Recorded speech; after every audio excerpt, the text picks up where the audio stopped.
And we are live. Good evening, good morning, good afternoon, wherever it is you are in the world, and welcome to another edition of Living World of Darkness. This is a scene for the Mage venue. Our scene starts inside of the mindscape,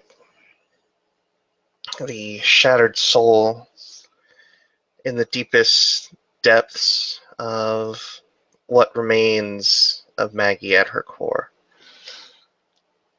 After being attacked, being forced to use her magic in such a way that placed her into a state of deep quiet, of nearly unresponsive catatonia for a time, she resides inside herself in a core that sets on the event horizon of a realm created of unending light.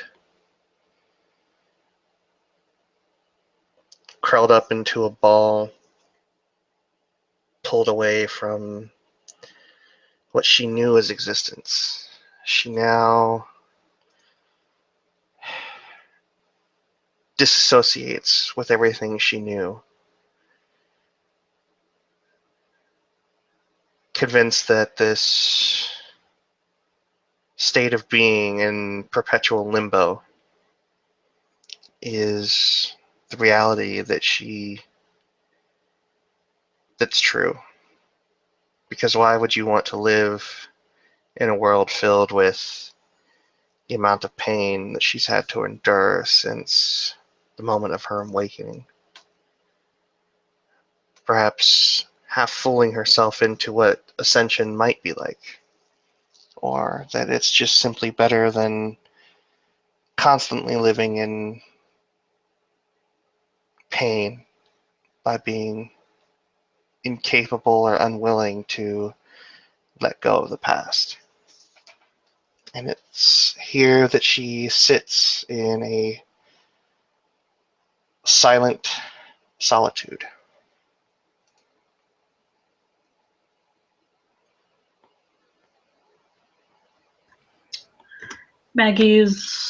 Has no real way of knowing if she's been curled up here for minutes, for seconds, or for years or millennia.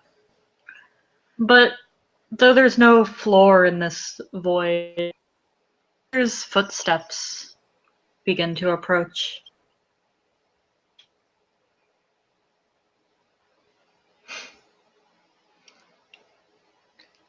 A sound, something she's not heard in what felt like an age or a lifetime.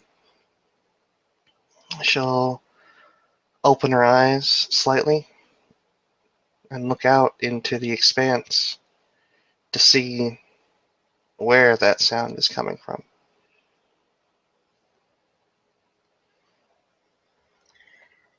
She'll see the face that greeted her on the day that she woke up. Once again, scowling down at her, arms crossed. What do you think you're doing?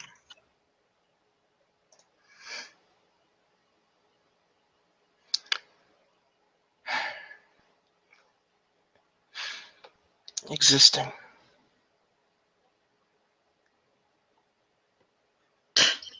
That's it?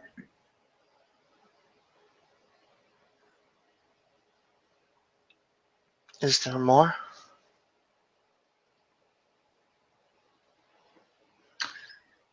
She looks down at you, half disappointed, perhaps a bit of anger. If all you were going to do was exist, I'd have not given you my power.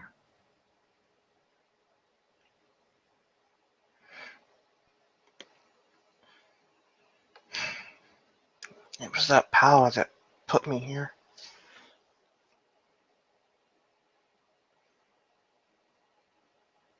You put you here.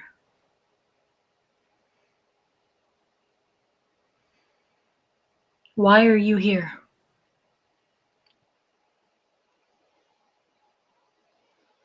I don't know. I can't.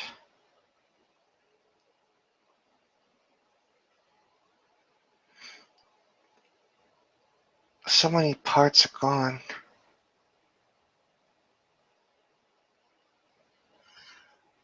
She looks around. Now you're existing here in emptiness.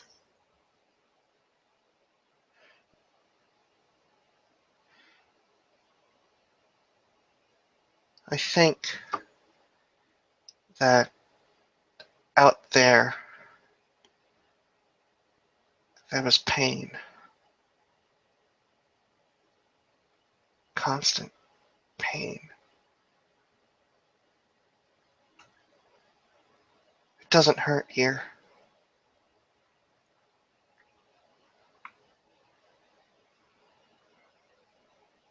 So you're gonna sit here and hide from it and let everybody else suffer?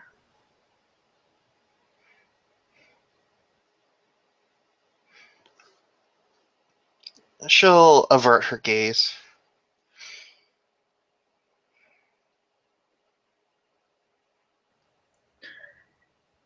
Do you know what's occurred since you curled up here, feeling sorry for yourself? She'll shake her head.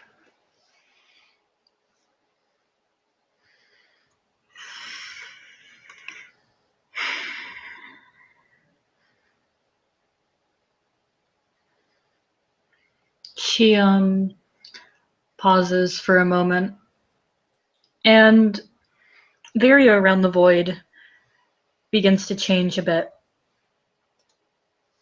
until she's sitting on the hospital bed.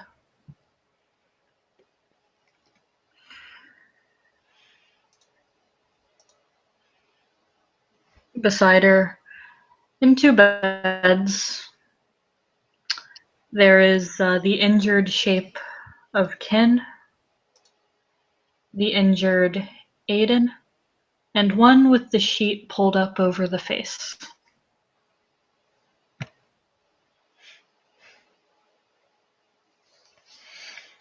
She'll look over at the image of Aiden. I don't know him.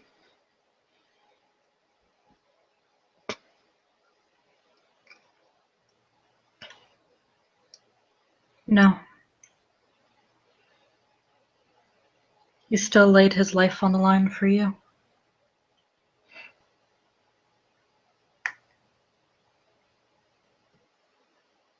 She'll look at the injured form of Ken.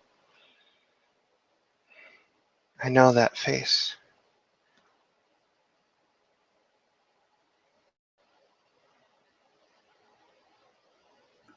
Before, you, with him and others, made a pledge to stick together.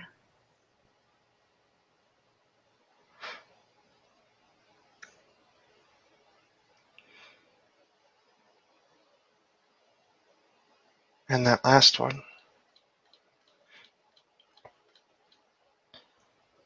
The figure is silent. See for yourself.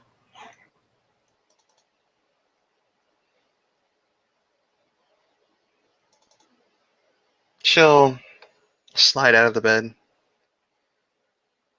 and walk over.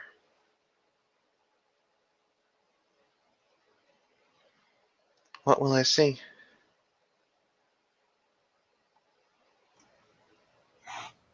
Are you too scared to even look?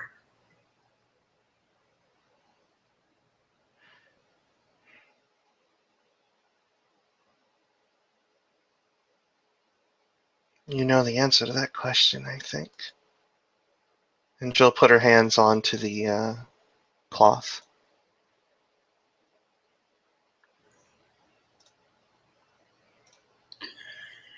Gaze upon the ultimate sacrifice And she will wait. And Maggie will pull back the sheet slowly. Under the sheet is the body of Leah Krykos. Not be mistaken for alive.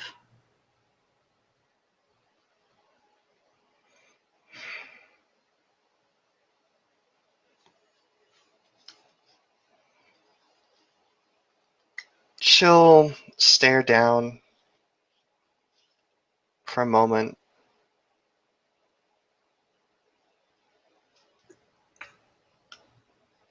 While you hid here, she fought to bring you back. She fought to protect somebody who could not protect herself.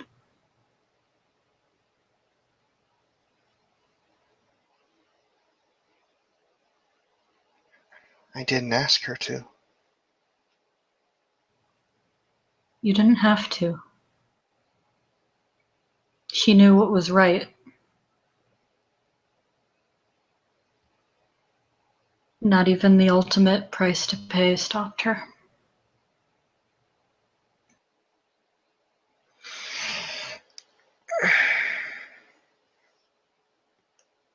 Why are you showing this to me?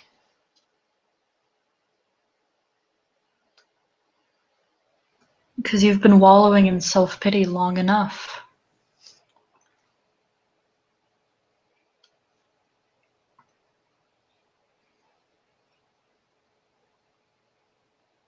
I don't want this pain anymore. The pain isn't leaving. You're just making yourself blind to it.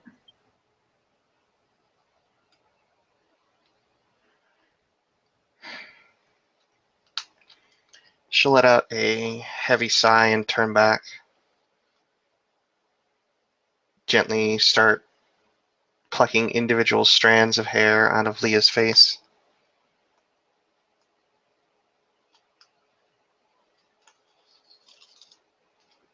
I didn't want this for anyone. You didn't have to want it. This is the price of inaction.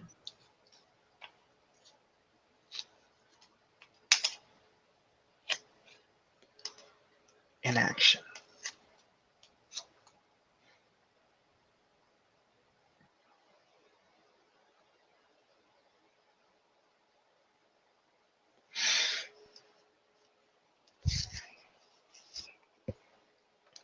She'll take the sheet and gently put it up back over Leah's face.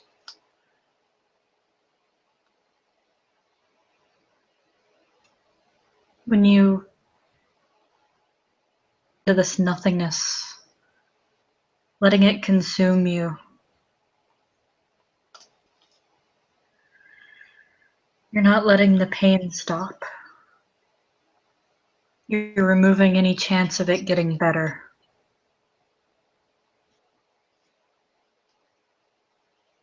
What do you want me to do?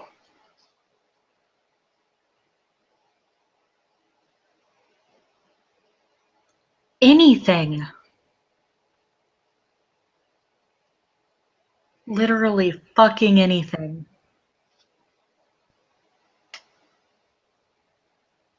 You were chosen. You have the ability to make things better. You're not going to sit here and squander it.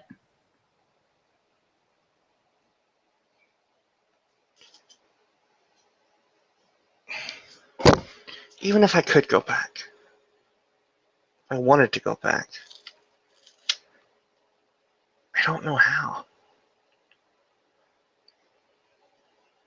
There's so much I knew that's gone. And I feel the pieces drifting away further every single day.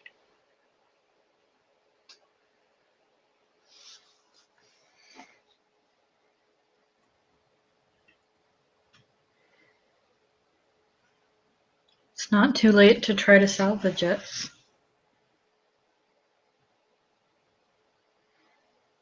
And even if those pieces are gone, they're not the only things in the world.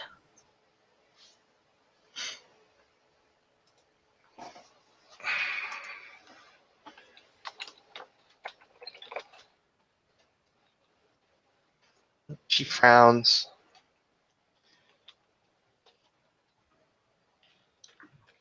I did not choose you just so you could give up when things got hard.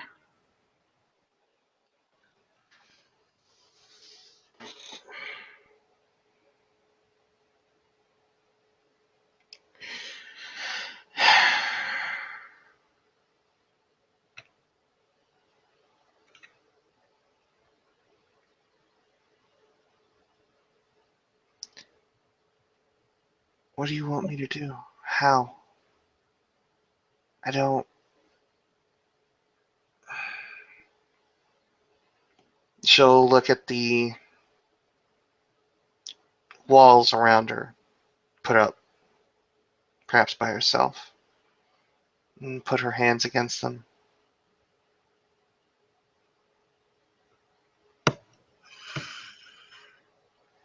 She's going to rise up. You can make it better. You can stop giving up.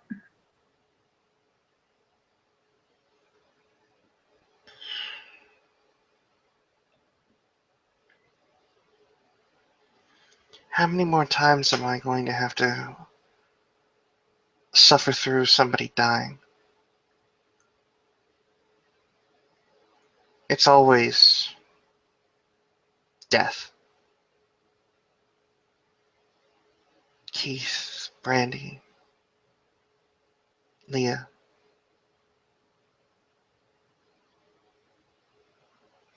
Why do you fear death?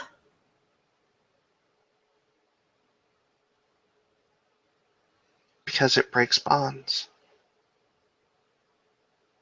destroys attachments.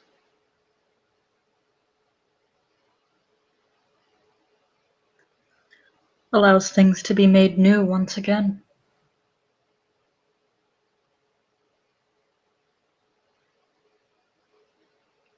One dies, they're broken down back into the, and they return as something completely different, maybe. But death only paves way for more life.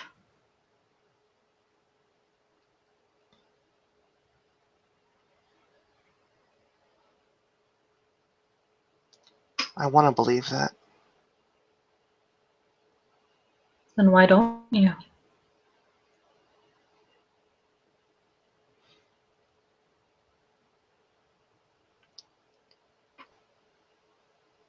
Because accepting that means that I am alone.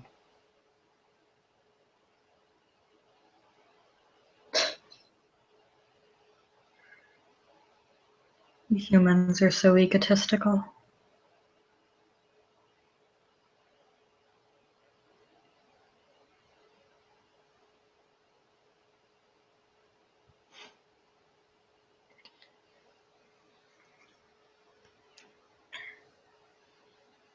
How can you consider yourself separate from the system, from the flow of energy, from the flow of other lives, from the flow of fate? Do you think you're exempt? No. Then you're not alone. Then why do I feel that like I'm alone?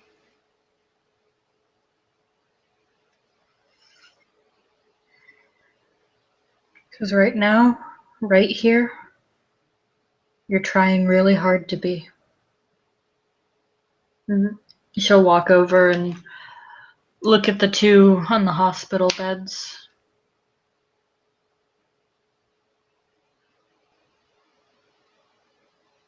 But you can't be.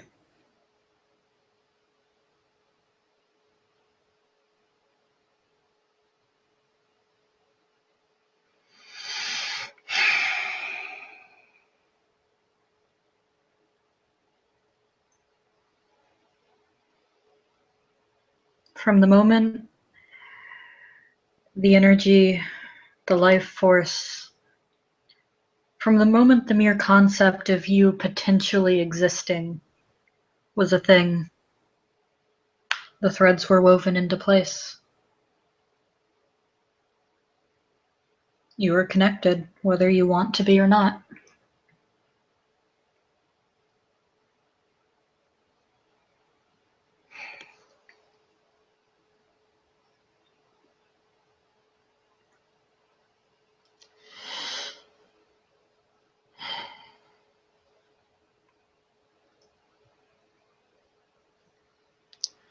What do I do to get out of here?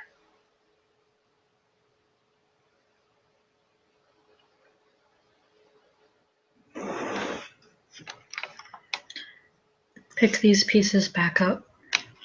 Put yourself back together. You make that sound easy. Nothing worth doing is easy.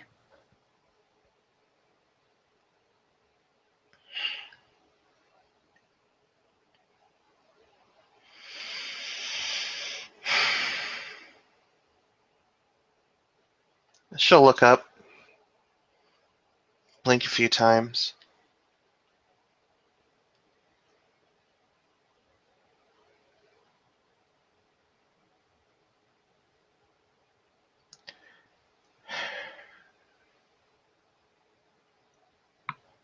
I can see where I need to go. I just don't know how to get there. Woman will hold out a gauntleted hand. I am your guide.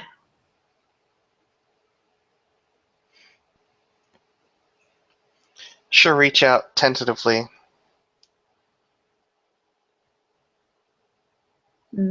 She'll grasp her hand tight and pull her up. You know, the last time we did this, we burnt down a library.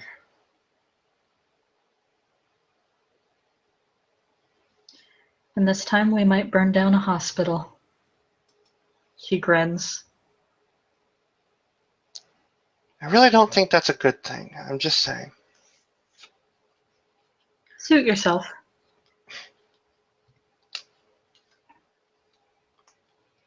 And she'll allow herself to be guided wherever it is that Diana wants to take her.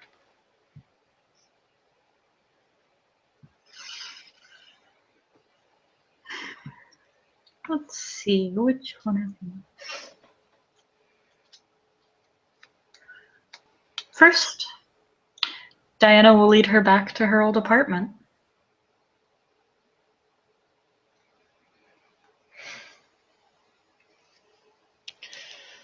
She will take her to the painting on the wall, towards all the supplies, and then back towards the bedroom, where on it 2 familiar figures are sitting. They seem very locked in an important game of Connect 4.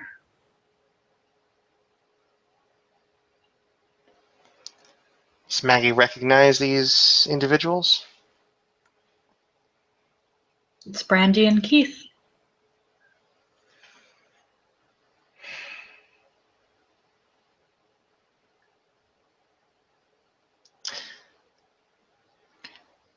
There's a hesitant smile that forms on Maggie's face. And And she seems to want to restrain herself, but she walks into the room, knocking on the door frame. the 2 of them look up. For a brief second, they wince, but they wave.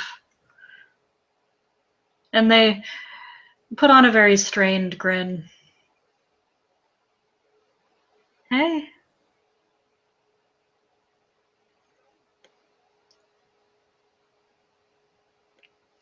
How...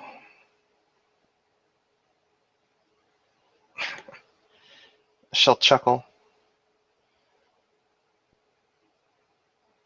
How is this...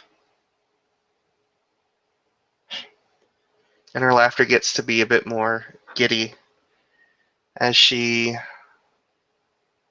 walks over and sits next to Keith and sort of puts her hand up underneath his the back of his shirt in a gesture that she's done hundreds of times before, back before the incident. He'll lean over. Brandy will lean over and join in on the hug.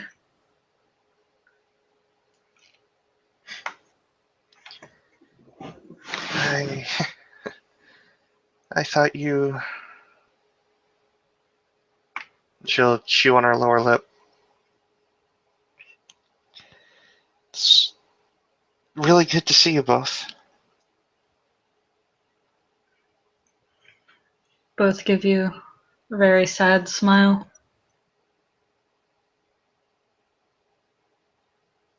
We didn't know if you'd come back to see us.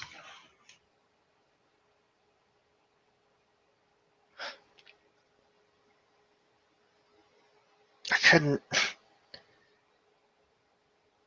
I'd always come back to see you too. I've missed both of you. You don't even know how much.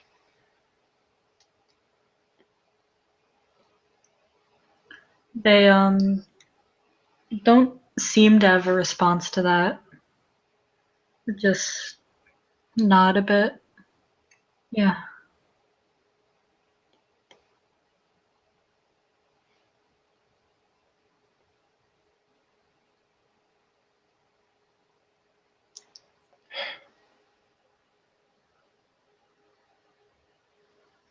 She'll look at them, sort of confused. What's wrong?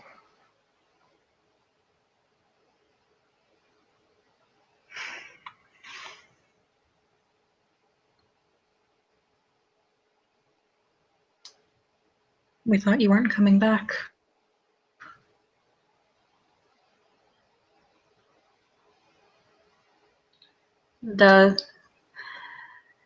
The image of Keith sort of shifts a bit. You hear a bit of a rattling as he does.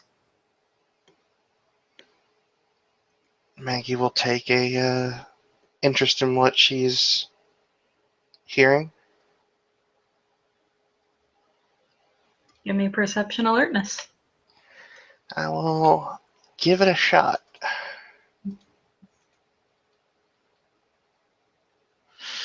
Um,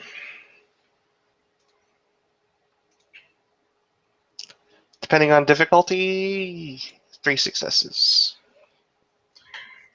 See, a very thin silver chain clasped on a shackle on one of his wrists. He pulls his sleeve back over it.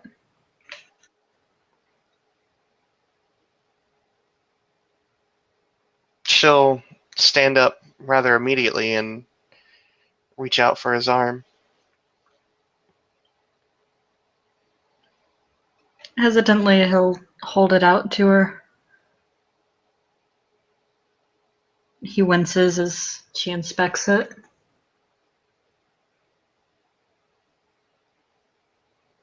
Keith, who?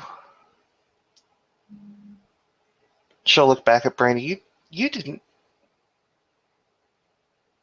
See, Brandy's also holding her wrist.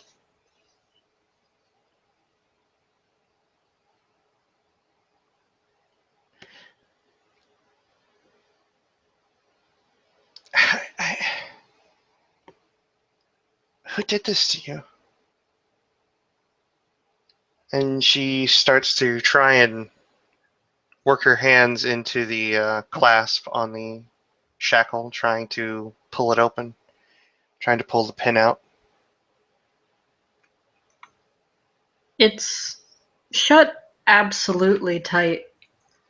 All the pulling won't make it budge. You feel a presence standing in the doorway.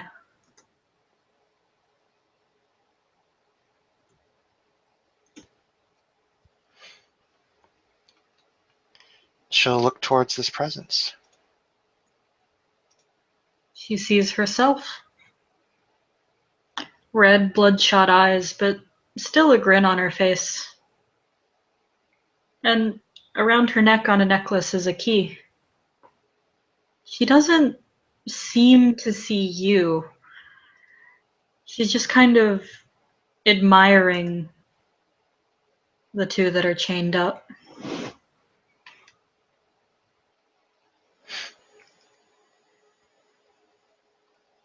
She'll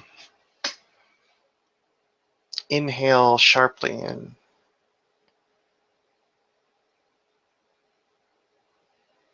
sort of rush over to herself and just try and grab at the key very plainly.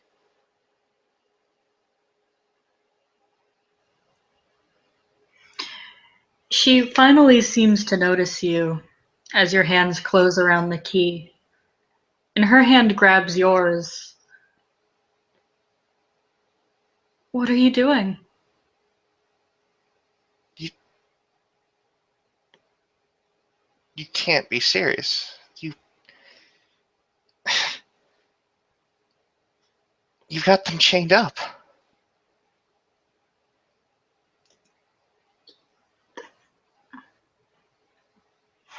They're here with me.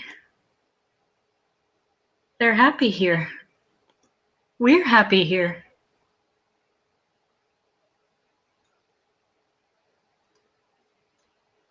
She'll look back towards Keith and Brandy. They've gone silent and are staring down at the floor, seemingly out of helplessness, maybe a bit of fear.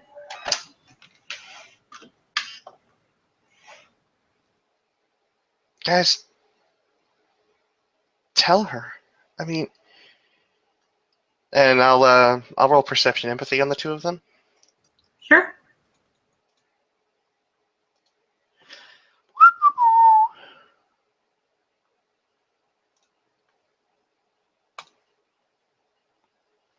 Two successes.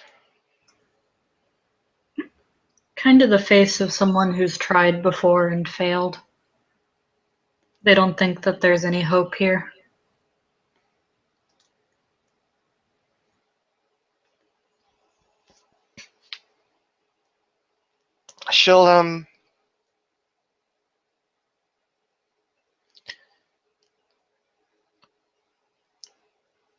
She'll try and pull this other Maggie's hand away from her wrist, and just look at her somewhat flabbergasted. You look at them; they're not happy.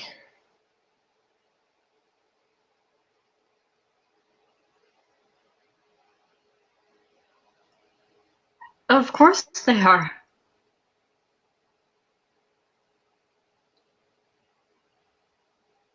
Look at that. Have you even looked at them? We're all together again. Why don't you want me to be happy? I.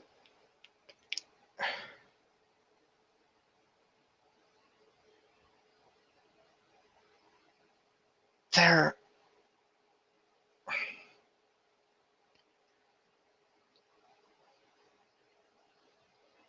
She'll let go of the key and just sort of grab at the wrist, the other wrist, and sort of try and drag her in the room towards them. She'll follow, but she kind of stumbles forward as you pull her.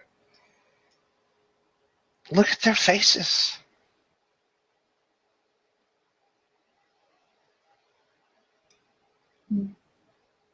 She'll look, but shake her head. No.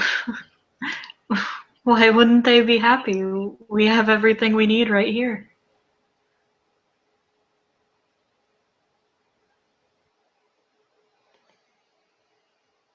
This isn't. Keith and Brandy were here because they wanted to be here. They wanted to be here. They didn't need to be kept.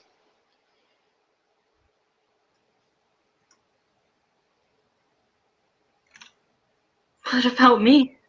I need them here. They can't just leave me.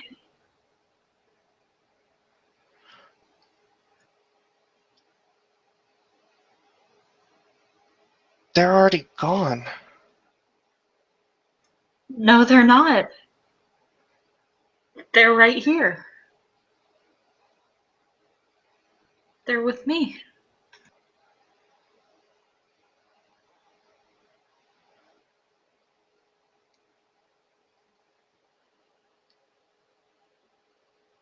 Keith died that summer.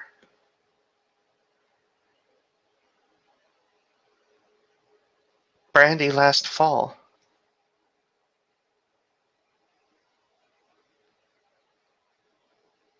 I was there. You were there.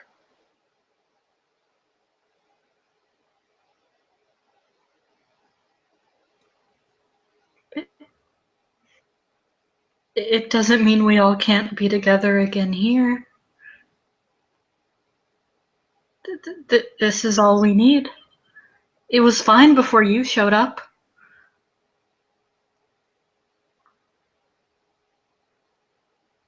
She'll look back at Diana. Help me. Diana will look between the two of you.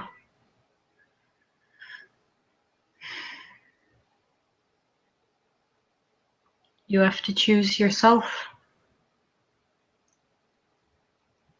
She looks over to the figures chained to the bed. Is this what you want for them? No.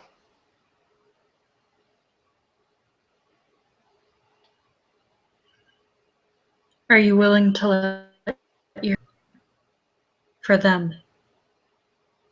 Can you repeat that? You went, robot.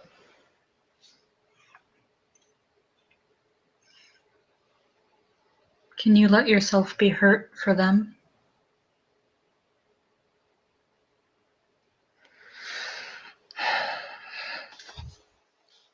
I am going to roll her willpower.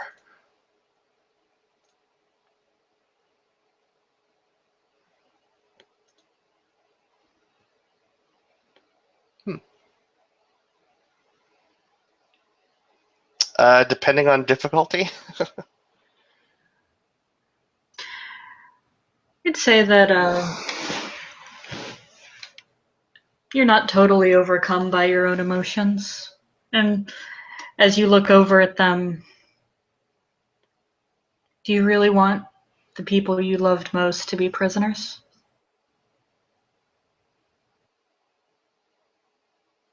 No.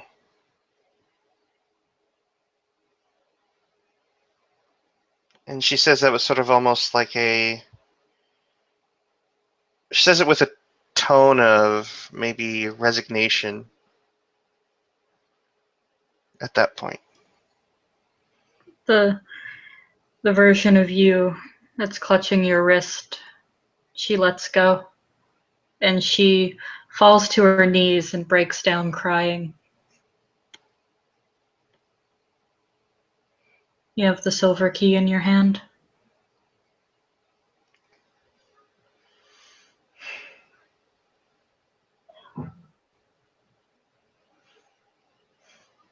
She'll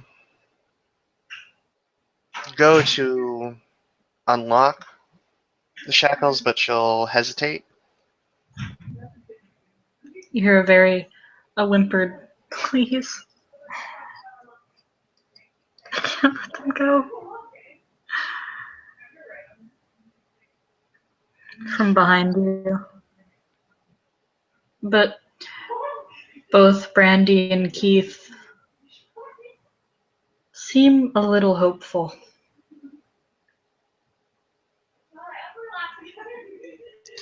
She'll reach out and unlock Brandy first, and then Keith, and then walk back over to her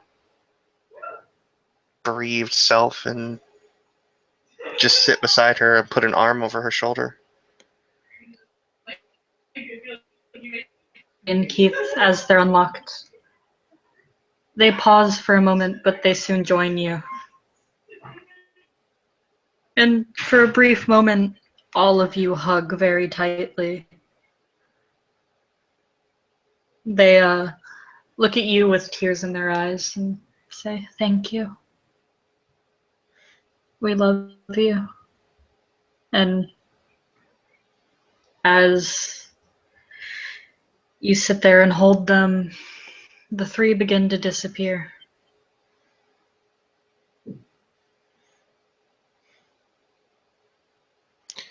At that point, Maggie has more than a few tears rolling down the sides of her face. Diana will walk over and put a hand on her shoulder.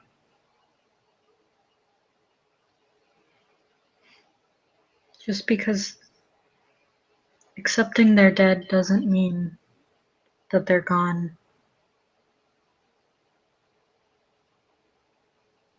The impact they made on your life, on others' lives, on the world, it still lives.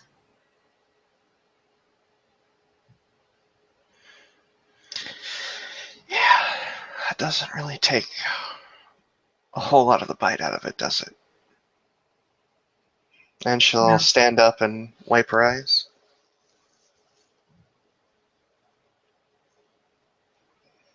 And she'll smile.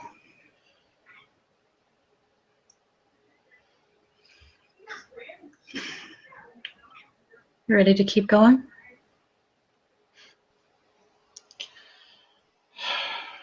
I'm going to. I'm not sure if I'm necessarily ready. And she'll grab a hold of Diana's hand.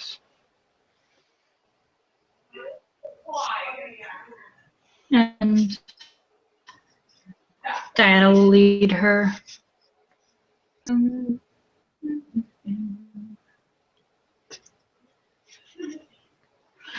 This time, she'll find herself in a cityscape.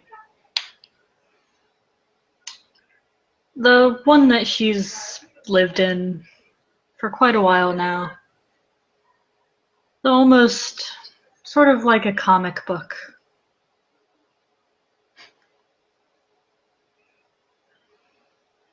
She walks into this landscape with Diana next to her, and she's greeted with cheers and awe as she walks down the street.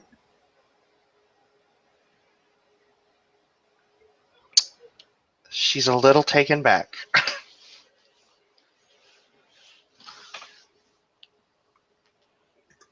Diana will look over to her.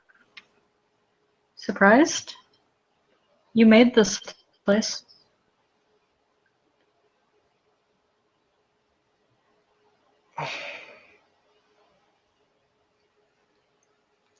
Are you sure that Disney didn't?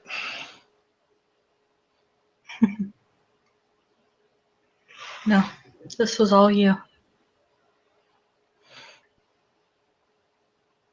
Why are they cheering for me? I don't get it.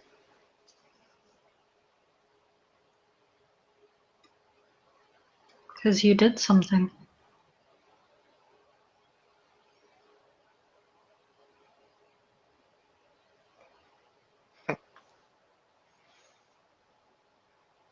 She'll just look skeptical at Diana and she'll keep walking.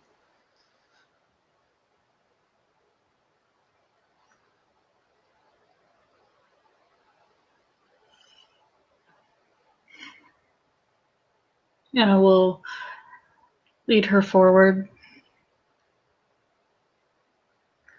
And as she goes, the crowd sort of forms around before parting for her to make way.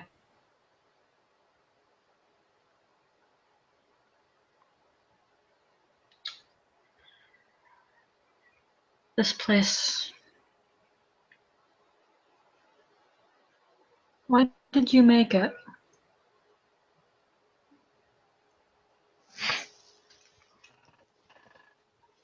She'll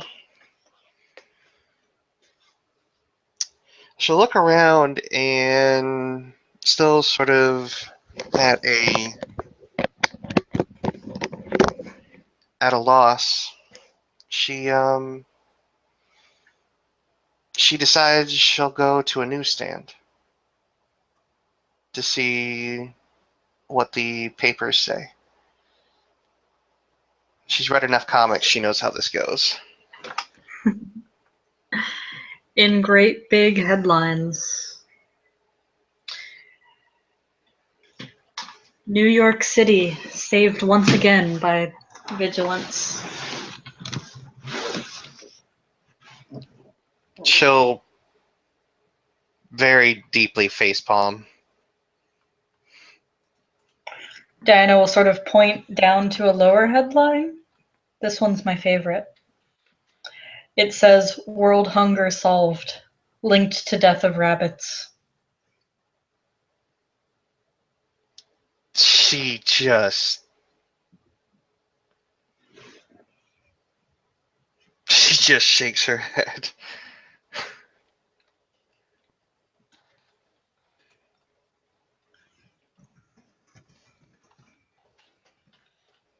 Diana just smiles. You know I wasn't going to tell anyone about that, right? We're just gonna solve world hunger and then let people starve? I didn't think I'd actually be able to do it. You came close, though. Yeah, and a lot of those still don't make. A lot of it doesn't make a whole lot of sense. I'm still not exactly sure why so many rabbits were involved, but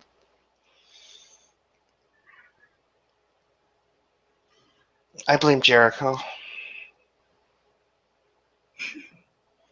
I don't know how, but I'm sure it's his fault. You can't blame others for your accomplishments. I can try. And she'll. What, you can't let yourself win?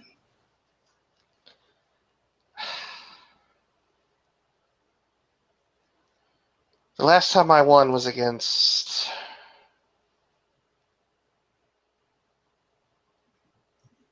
Apparently a dragon that I damn near killed myself to help take out. But you did it, didn't you? Yeah, I mean, with the help of others. I mean, people from the vigil. Oh.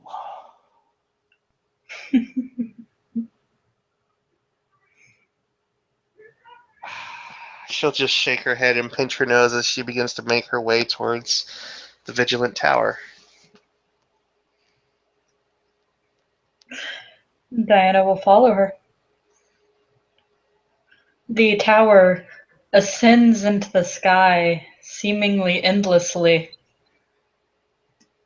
There are neon pink trims all over it. It's very much the least conspicuous superhero headquarters there could possibly be.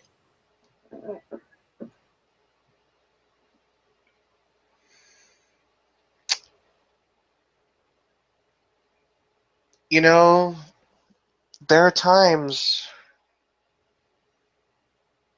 when I'm really proud of the things I accomplish.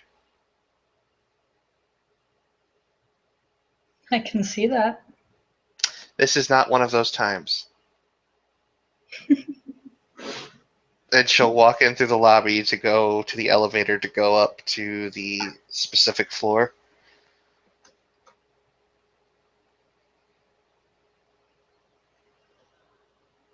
And she will make it up, back up to the penthouse.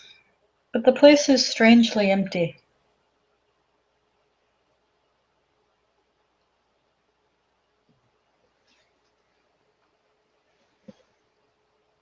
She'll look back at Diana. Where is everyone?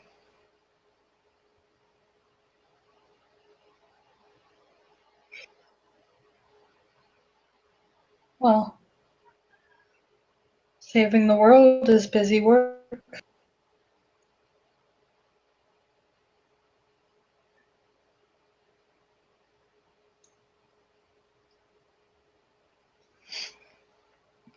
Do you think they have time to sit and relax here?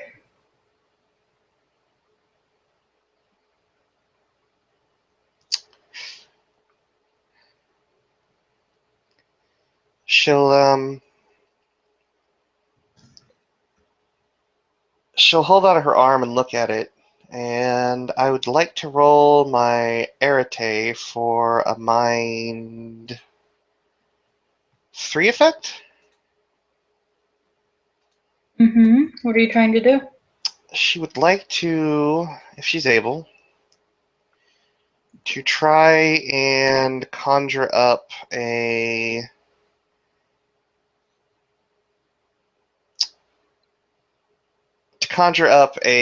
communicator of some kind.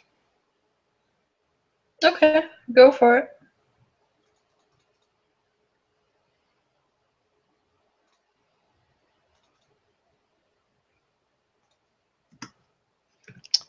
That would be 2 successes. You get your communicator. A neon purple light shoots into the sky.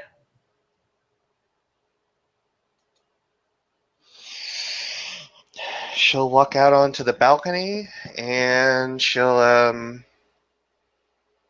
press the call button to see what happens.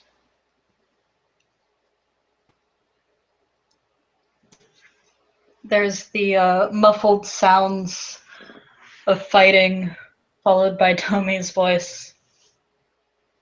Yeah, headquarters. What's up? Tell me? Yeah?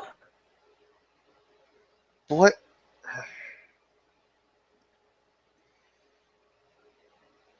Um, what are you doing?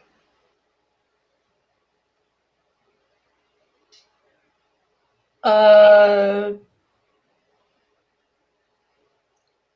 fighting crime?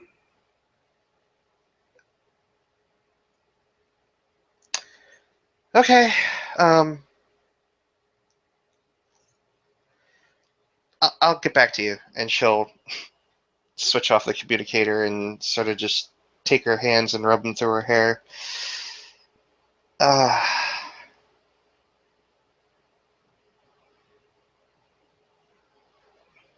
there's a part of me Well, here, isn't there? there is. You, you know where? I didn't catch that.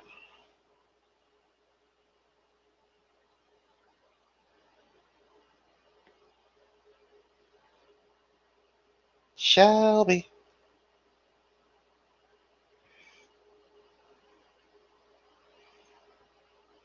I think I've lost Shelby. Oh, sorry about that. I'm back. Okay. We got to the point where she said, there's a part of myself here. Oh, there is.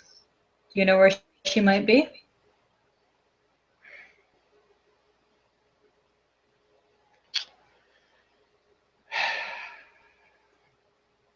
Well,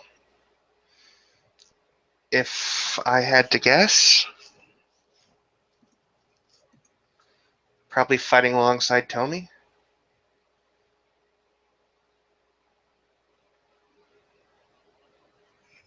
You gonna go look for her?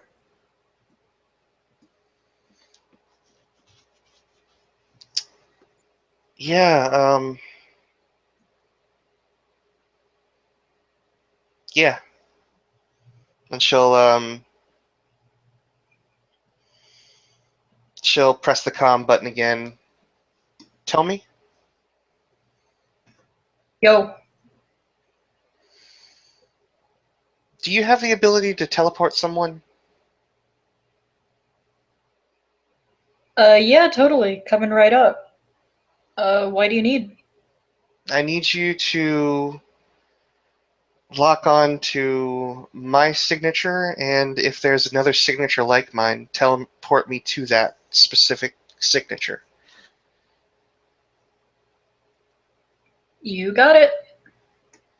And the comm goes blank for a moment, and you find yourself in the middle of the battlefield. I couldn't find a picture of her, but look at them titties. God, Maggie's rack is amazing. In the ideal world, Maggie has triple S. Apparently. um, so after she's not standing there flabbergasted at, this idealized version of herself and sort of looking at her own chest, she'll finally shake her head. So,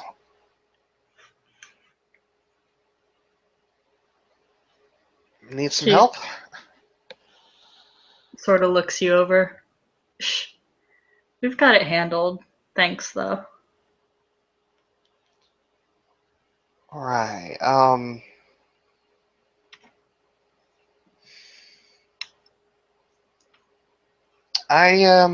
I need your help with something. A lot of people do. What do you need?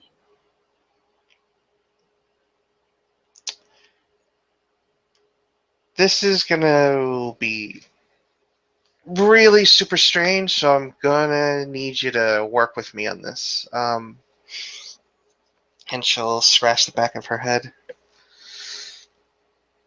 So, what if I told you that you were part of a greater whole, part of and she'll think, part of a multiverse, and I am you from another multiverse. Um, and I need your help on trying to fix the continuity of said multiverse.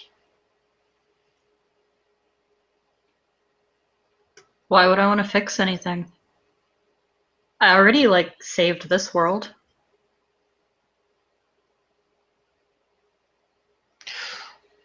Yeah, I noticed, and it looks like you did a bang up job. Um, Yeah,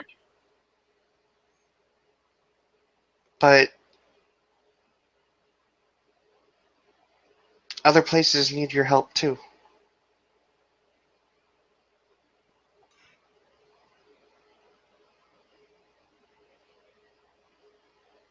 alright. If I leave here, things probably won't stay very good. Constant upkeep, you know.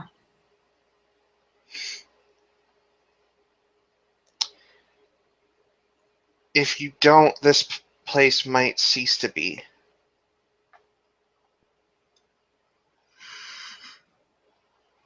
All right.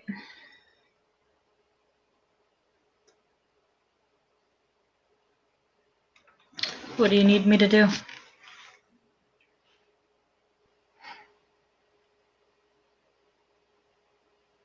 That's a good question. And she stops and thinks. Alright, the last one I had to get to let go.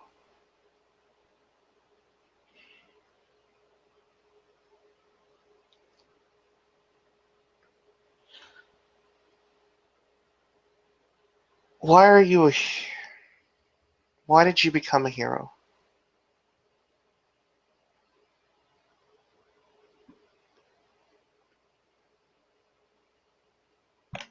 Because I believe in justice. And I had the power to make everything perfect.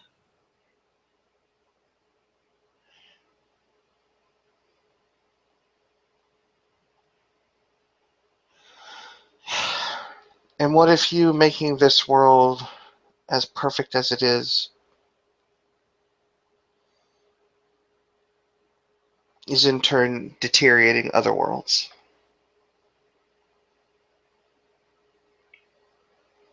That's not my problem. I saved my world. I won.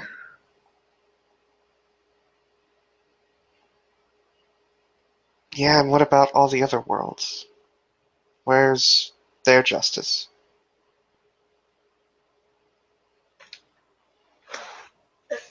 They can find their own. I found mine.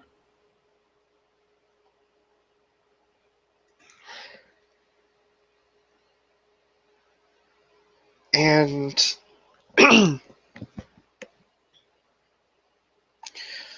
so that's your brand of justice. That is justice. I punish those who did wrong.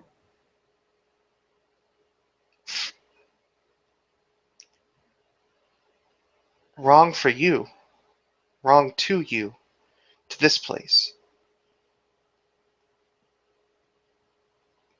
What about everywhere else?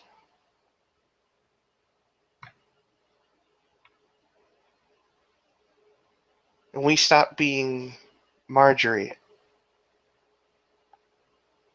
when all of us became Neon. It wasn't just for us, it was for everyone. No one was supposed to suffer like us ever again.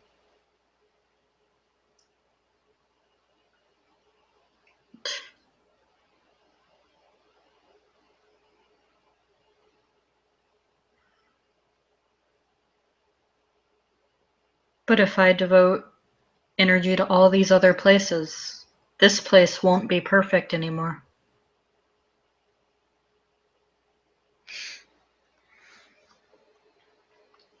Now roll willpower. Yeah.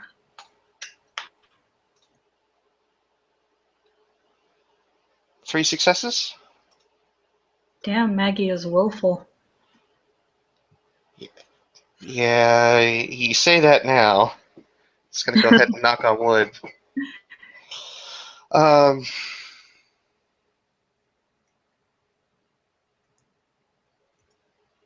yeah, this place wouldn't be perfect, but a perfect world's not. It's not reality, right? Perfect worlds are in novels and in fiction, so we can escape the nightmare that we have to endure when we're awake, right? Are you saying you want to live in an imperfect world?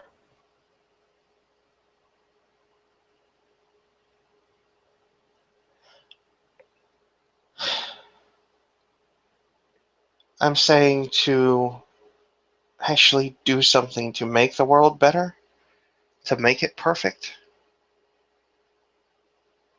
to at least start trying to.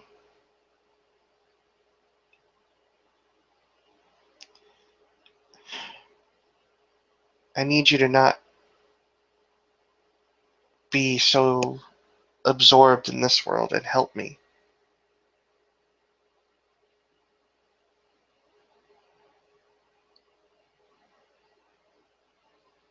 To help make sure that that nightmarish world has a little bit of our light, so people like Keith and Brandy can live in it.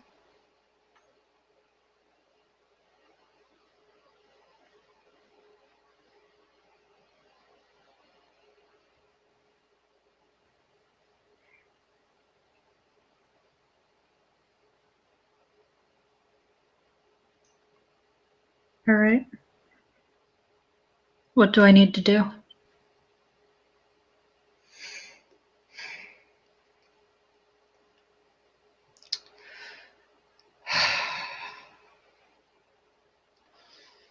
She'll roll her eyes and shake her head. Star-Lord, don't fail me now. And she'll hold out a hand. Take my hand, Maggie. And Maggie will take Maggie's hand.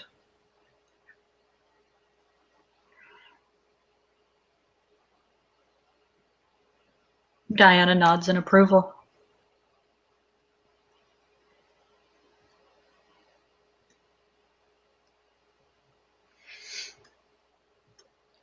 And,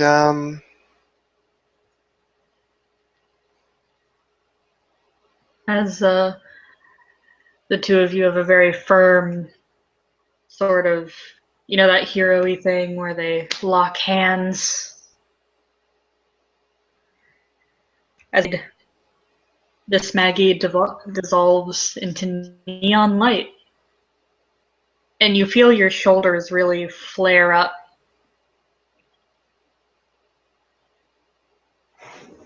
As you are reunited with her as well.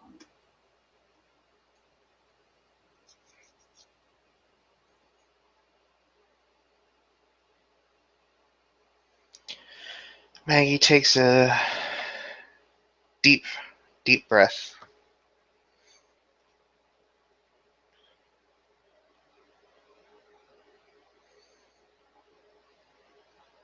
I really hope the rest of me is not this egocentric. And she'll walk over to Diana and just place a hand on Diana's shoulder.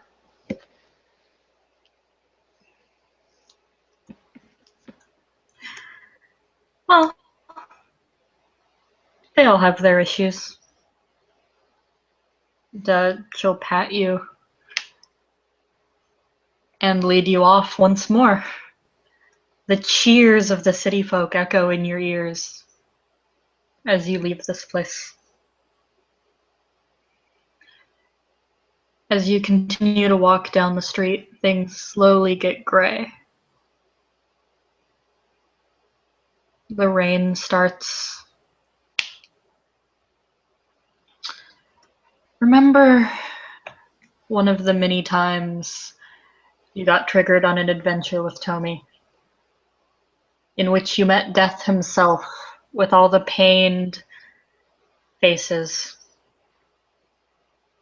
You see them wandering around like zombies. Go ahead and roll willpower.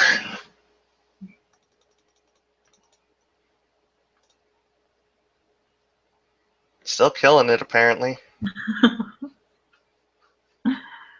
The brave, heroic part of yourself, you feel her grip your shoulder as you walk forward.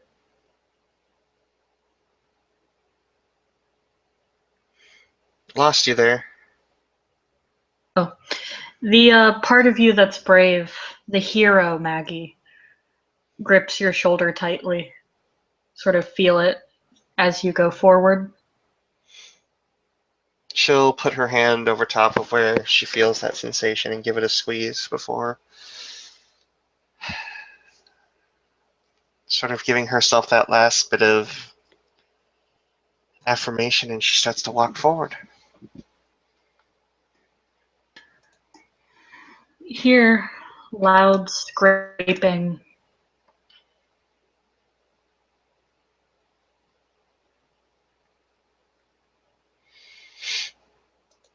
Maggie will walk towards the scraping.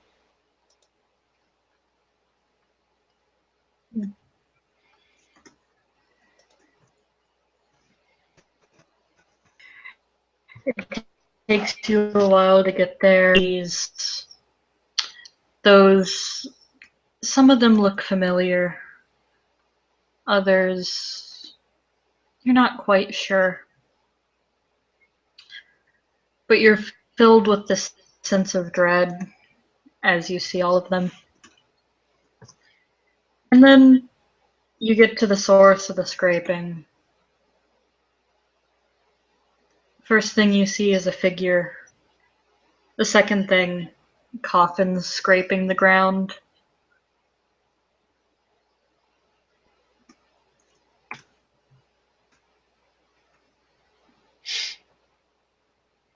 She'll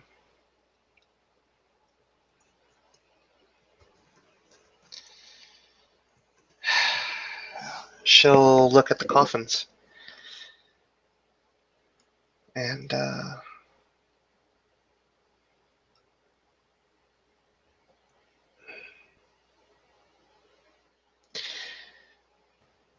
she'll look forward past the coffins.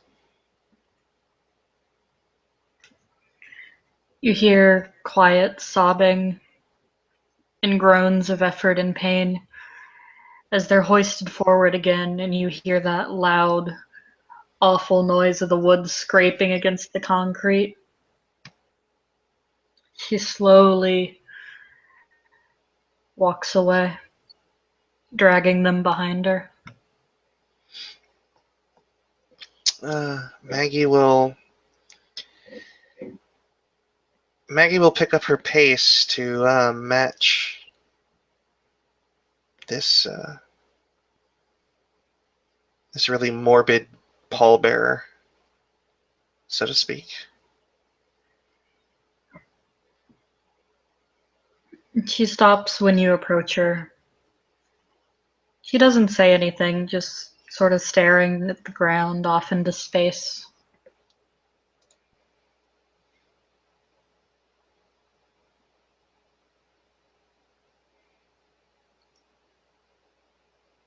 Maggie will reach out and put a hand on what I'm assuming is a soaking wet Maggie at this point. Mm-hmm. She looks up and kind of blinks.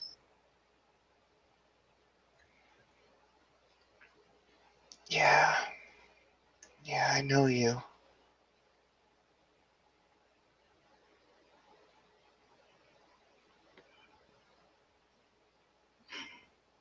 I know you real well.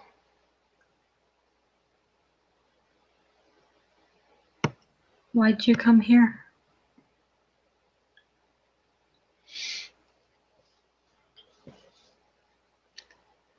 To get out of here. I can't leave.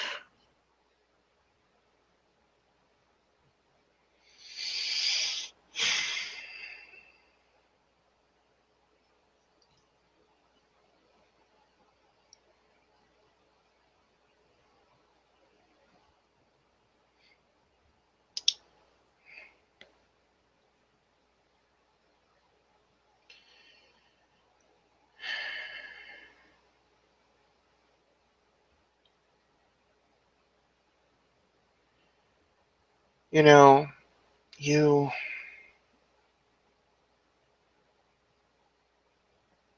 we,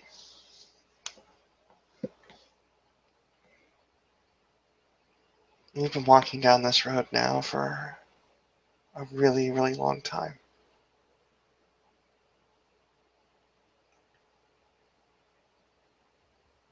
I chose this path. This is where I belong.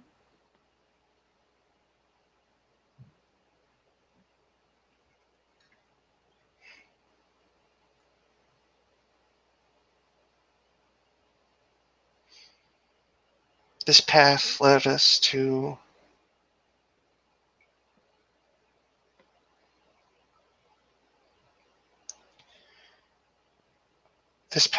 us to destruction.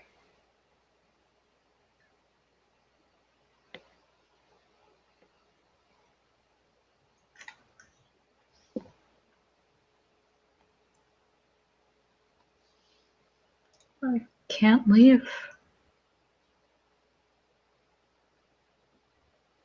This is the path I have to go down. I did this.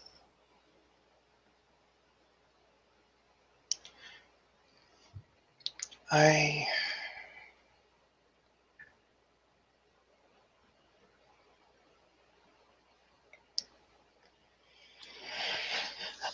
know. This is what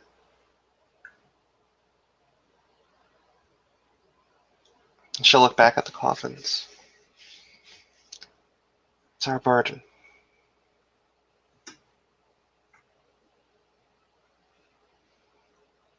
What was that? Sorry. She said it's our burden.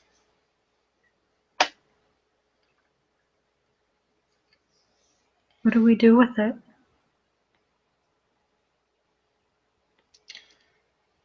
She'll put her hand on the rope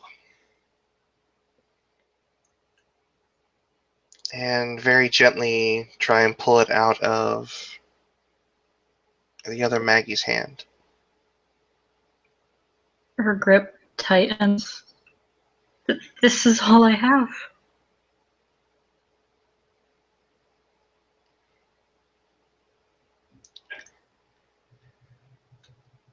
I am going to try and roll charisma and empathy or expression, depending on which one you feel is more appropriate. Well, you're trying to convince yourself. Just do another willpower roll. All right.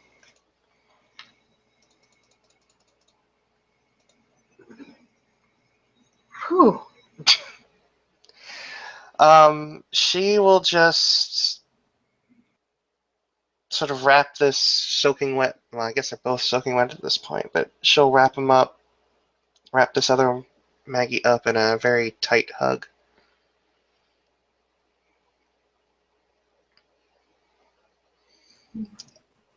She'll hug you back.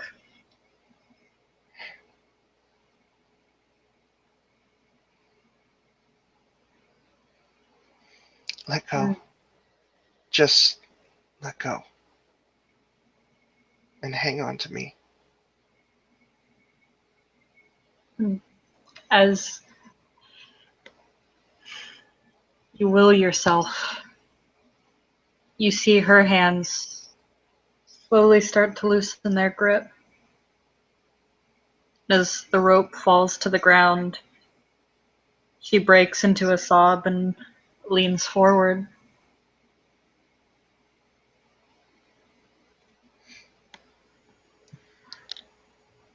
What can I do for them?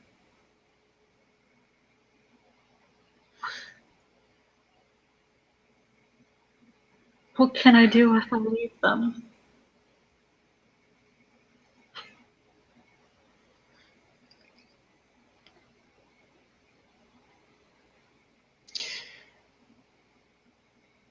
It's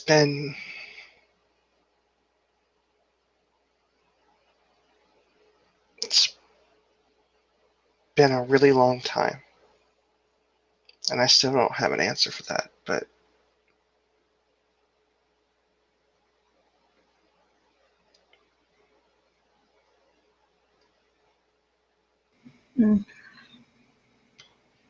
She'll nod. And as she hugs you tighter, she falls away into water.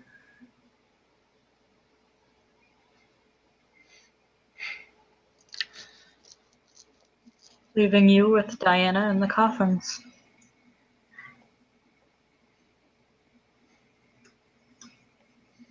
Maggie will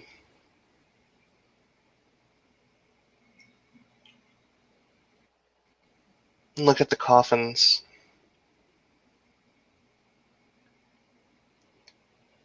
And she'll walk over to the ropes attached to them and undo them.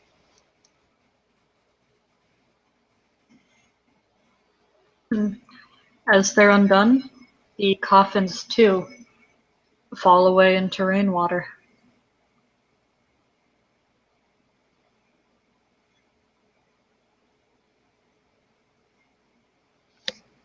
And there's no quip or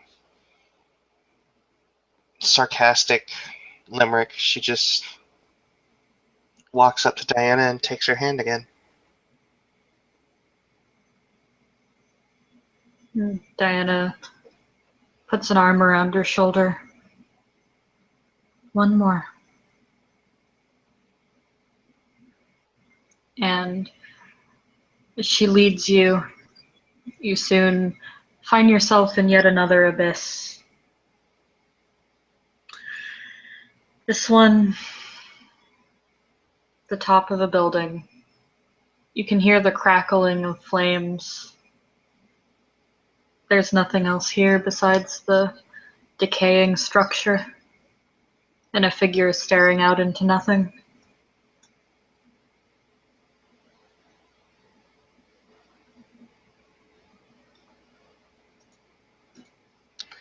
And I think Maggie recognizes this one pretty well, too. She's a bit of a new face here, but you know who she is.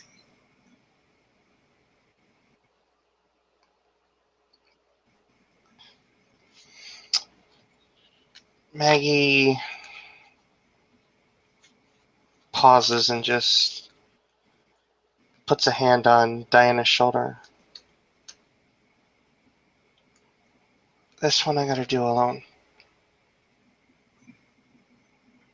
Diana will put her hand on yours as well. You can do it. And she will walk off the building.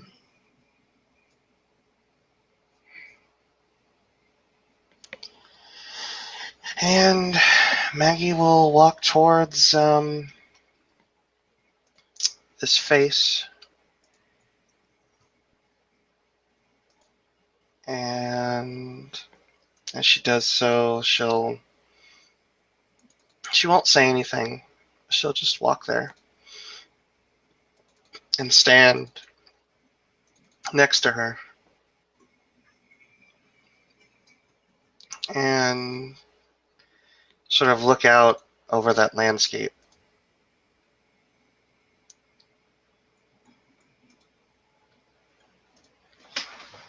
And cross her arms. She'll look out. Thank you. And she doesn't look at you at first. Eventually, she just glances over. No.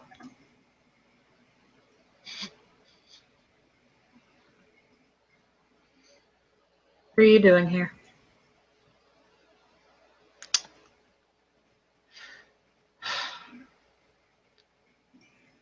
Breaking free? Why?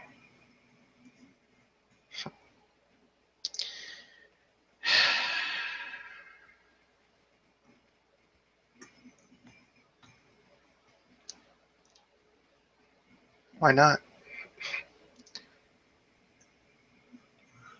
She sort of gestures to the nothingness, to the ruin. There's nothing out there.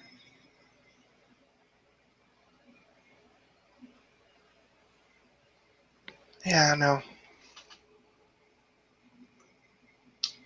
So what's the point?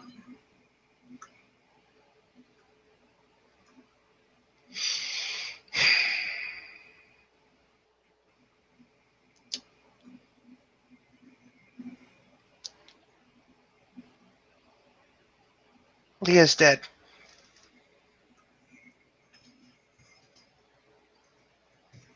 She looks at you, sort of furrows her brow. So? Just means we're one step closer to being alone. Yeah, well, she died trying to protect us. Ken almost died trying to protect us. We didn't ask them to do that. I'm not gonna play semantics with you.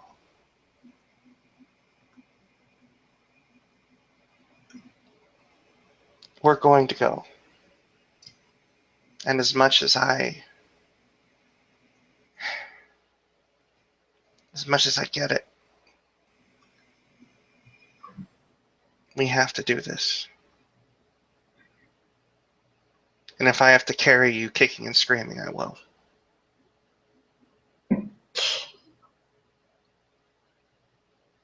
Do you really think we're going to accomplish anything by leaving?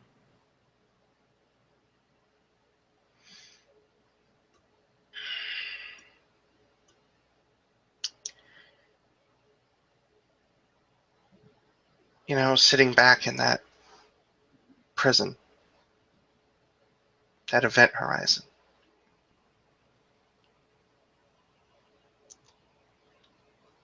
said pretty much the same thing.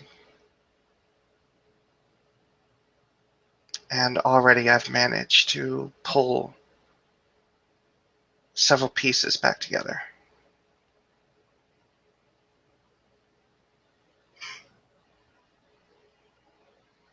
He turns to look back over the nothingness.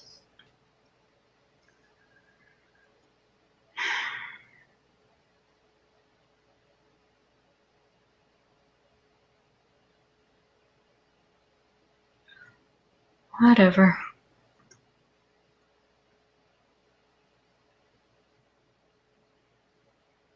And Maggie will just put a hand on this individual's shoulder.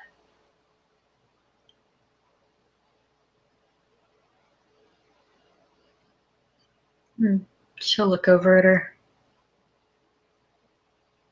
I guess it's your show now. And she will dissolve into smoke.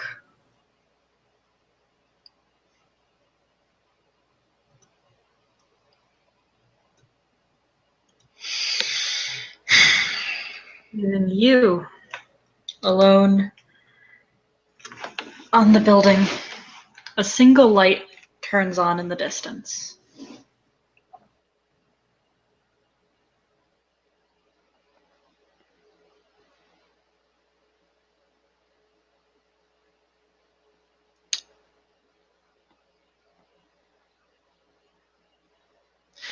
Maggie's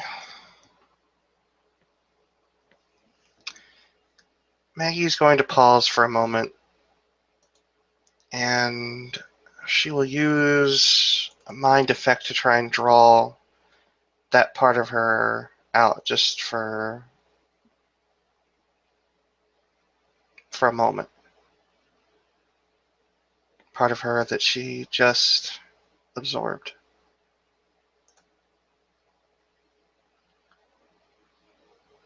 Gets one success. She is standing next to you again. What?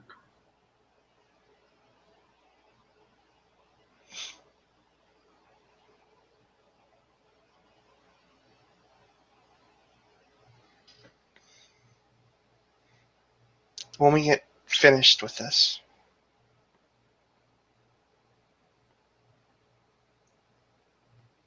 when we pull everything back together, I want you to go deeper than everyone else.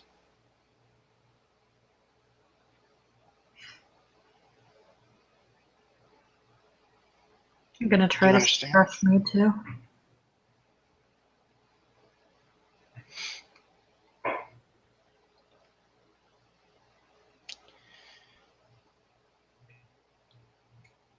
You don't need me. And I don't need you.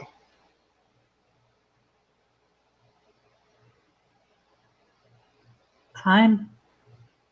I'll just stay here, looking at all the entertainment. Maggie will put a hand on each of this version of herself's shoulders.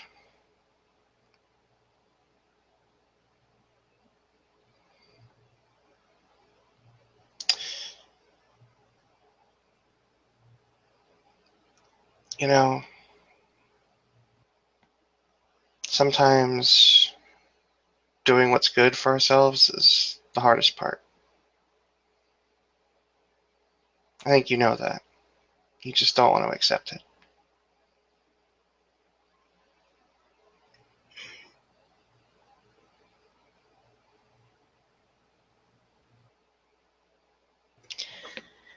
And with that, she's going to shove this version of herself off the edge of the building. There is a brief moment of actual surprise on her face. And she'll fall.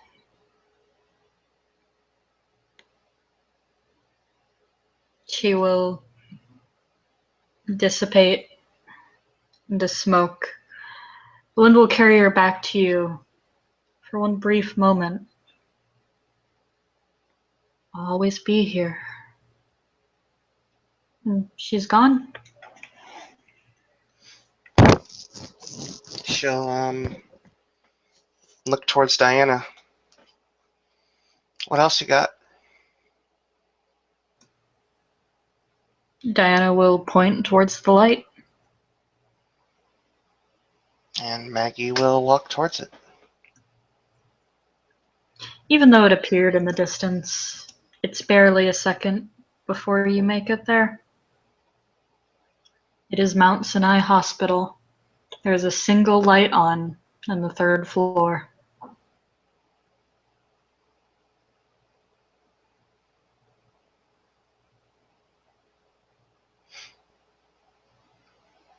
What does Maggie see? The inside of the hospital room that she was in moments before. Well, by now, hours before. And is she standing or is she laying down? She's laying down.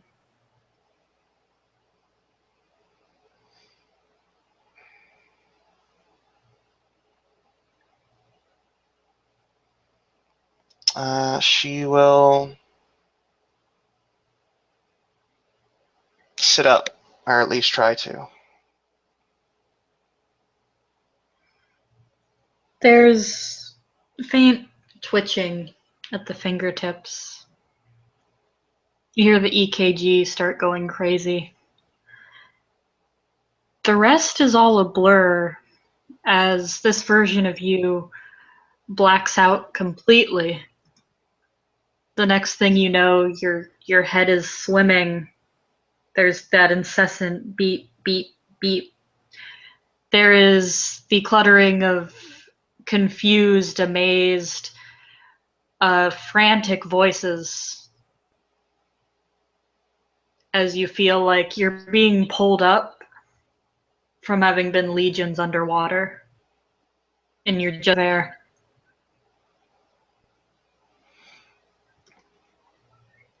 I guess the appropriate response is to take a really, really deep breath.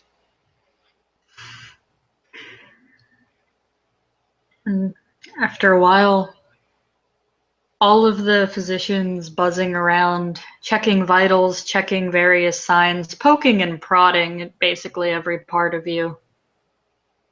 You don't quite catch most of what's going on, still in a highly dissociative state. until what could have been seconds or hours. The doors shut behind you. You're sitting in the hospital room, fully cognizant.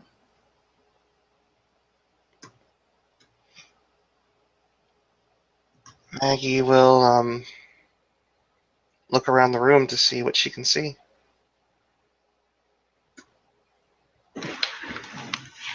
It's a sterile hospital room.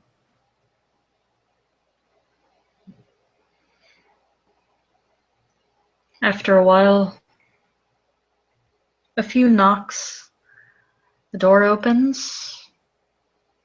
It's your mother and sister.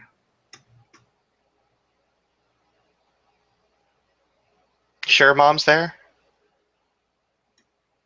Am I wrong? Is Mom not there? I think Mom got shot. Oh, shit.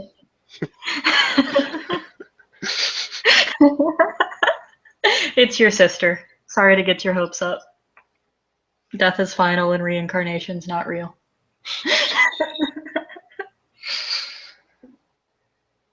She'll look And over 3 at... days later, shortly after Easter, Maggie's mom comes back. Timing. It, She'll look at her older sister. she will immediately pull Maggie into a very, very tight hug. All right.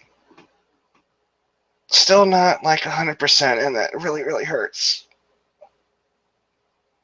She sort of leans over and whispers, "You smell like shit." You look like shit. And she'll hug her sister back very tightly. Well, as tightly as she can muster after being in a bed for like a month. She will hug Maggie back as well. She'll try to be gentle, but she's not very good at containing her enthusiasm. And unless there's anything else you wanted to do, I think this is a great place to cut the scene. Yep. I think it is. Well then, thank you, Vinny, for playing. Thank you to our watchers for watching. Everybody have a lovely night.